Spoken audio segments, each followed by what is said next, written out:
Hey everyone, it's the Panoptical poet here. The last time I read this poem in Castle, it was raining, and so it was a bit hard to hear, and I do think it's a really important poem, so I wanted to read it again.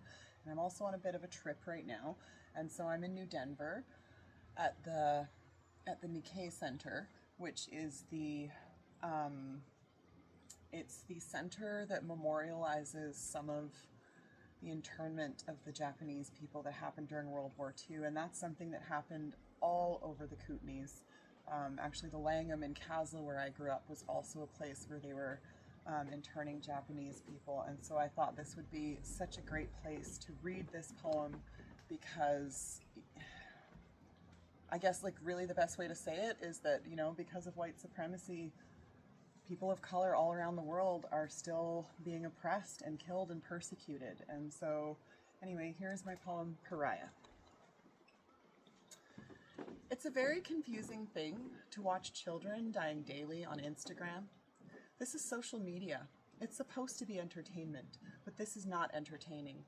Sure, it was kind of cute and inspiring when Yakin Hamad made videos about how to survive in a war zone, but children shouldn't have to make videos about how to survive in a war zone. I also doubt the kids watching her were very inspired when she was killed in a bomb strike, and yet the Western world turns. Even I have a thriving business teaching children how to read and write, and as I write this, I can't help but wonder if I have a right to thrive while so many children are dying. I want to grieve their deaths even though I don't know all of their names, because I can't help but see them in the faces of the happy children I work with, and I can't help but wonder how God chooses and why. I also wonder if I have a right to grieve when I live in a land that has contributed so greatly to their demise. A land where the 1% spend billions on lavish foreign weddings with all of their friends, while the general population is in the streets struggling, fighting each other for a piece of the proverbial pie.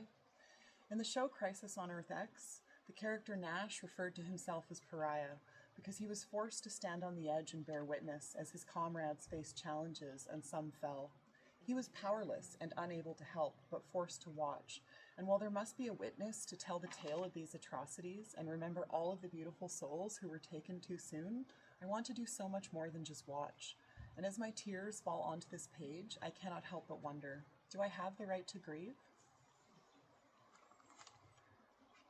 So, yeah, I don't think I'll say too much more on that. It's actually kind of quiet here today, thankfully, but this can be a pretty busy place, and I don't want to take up too much space here, but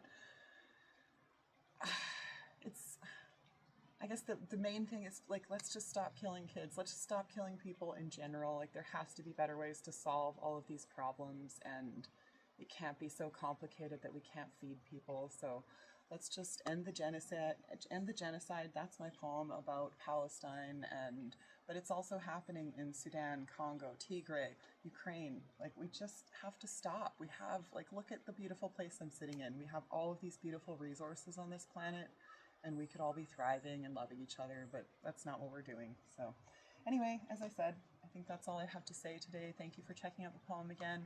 Panoptical poet out.